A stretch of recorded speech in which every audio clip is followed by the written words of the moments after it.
Unless you're into building your own PCs, you've maybe never seen a computer processor. You've certainly never seen one up close like we're going to be doing today. I'm Ben from Adaptalux, and this is a computer processor super close up.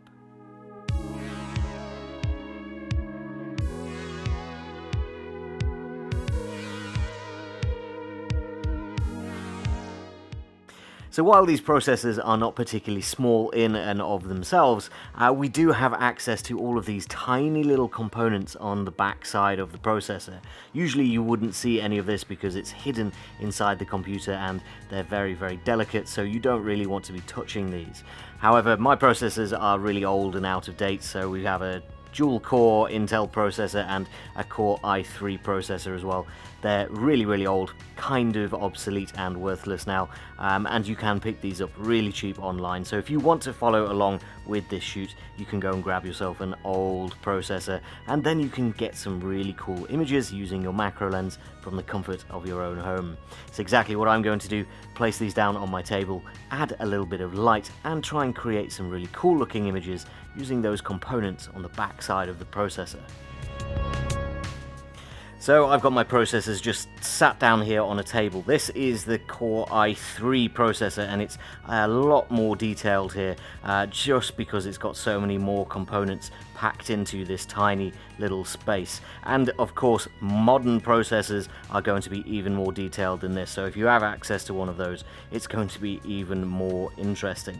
The first thing I'm going to do here is add a little bit of light by using the Adaptalux Studio. I'm going to add a white light just over the top of both of them, and then I'm going to add a second white lighting arm but with an orange color filter on the end, so that we can get a little bit of color and reflection going on in these processors. And now I'm going to just take a look around. I'm simply going to hit record on my camera here so that you can see what I'm doing and get a little bit closer to these processors. Now, as you can see, the closer we get, the more detail we're revealing, and that orange light is making for a really nice reflection on those tiny little components. Of course, if we change our angle here, we're going to lose a lot of that reflected light, but we can actually place our camera in all sorts of different positions and still get a really cool looking shot. So as you can imagine, a lot of this is going to be down to the placement and color of our lights. We can potentially even get really, really low down and get sort of an angle that looks a little bit like a city or futuristic landscape, just from those components sticking up out of the top of the processors. Now, I'm going to be shooting on a tripod, but I just wanted to do an initial exploration, hand-holding the camera, so that we can get an idea and a feel for how close we want to be and what kind of angle we want to go for. I'm actually thinking that this kind of angle just here is what we should try and aim for. So looking slightly down, but getting really, really close so that we can't see the edges of the processor, and it will obscure a little bit of what we're looking at. So unless you know what the underside of a processor actually looks like, you might be fooled into thinking that this is something completely different. So I placed my camera and lens down onto the tripod here with a focus stacking rail, because we don't have a huge amount of depth of field at this kind of magnification. We're not the closest we could get because we are using the f2.8 100mm macro from Sony. It's a really nice lens and it can get extremely close. So we might change the magnification here, but I do really like this shot and this angle. We're looking down at the processor, and we've got this really nice reflection of the orange light coming from this light just here, and then a white light overhead.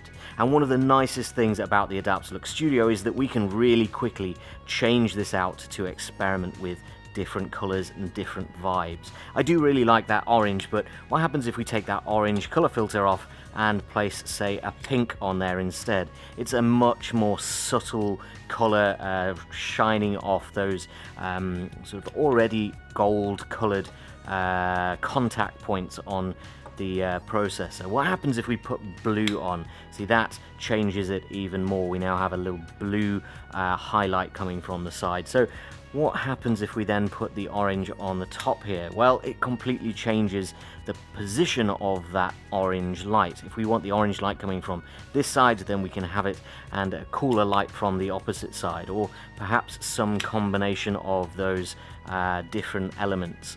I do really like that orange light. I think it really suits this particular subject because we already have those gold colors going on in the shot. It's just a case of where do we want the gold to come from? Do we want it backlit a little bit coming from that back corner, or do we want the vast majority of those contacts to be colored that more rich orange color? I think I prefer the more subtle look here with the orange coming in from the back, but do let me know down in the comments which one you prefer. The more overt orange color coming in from the right hand side and the light that is above, or that light coming in from the back. I am going to try a few more little color combinations here, maybe a little bit of subtle blue in the foreground and some pink in the background maybe. That's a very interesting look, but this is the joy of playing around with various different color elements in your images. You can change how your image feels and looks simply by changing some of the magnetic color filters and diffusers on the ends of the lighting arms.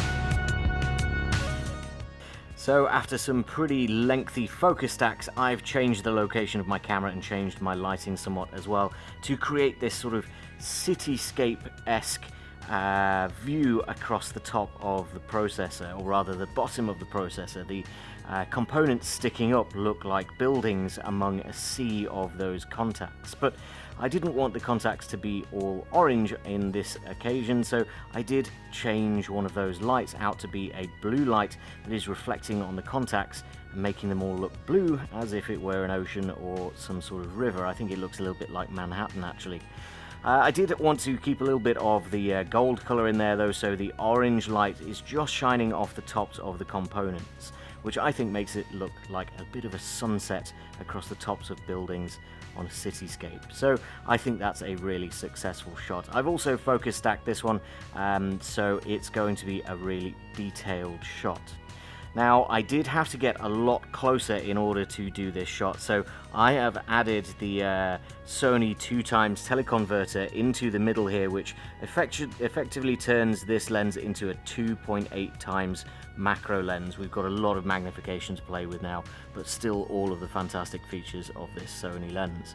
So one of the things that I'm enjoying the most about this subject is just taking a look around all of this tiny little intricate detail, particularly these contacts that completely surround all of those central components. I think they're really, really nice to look at. They've got a really interesting shape that almost seems to shift as you rotate this thing. But they're also nicely reflective, so we can make use of a couple of different colors, both the white here and still that amber, the orange color filter, adding a little bit of color into the right hand side of this image, and then of course reflecting on all of those components in the center there as well.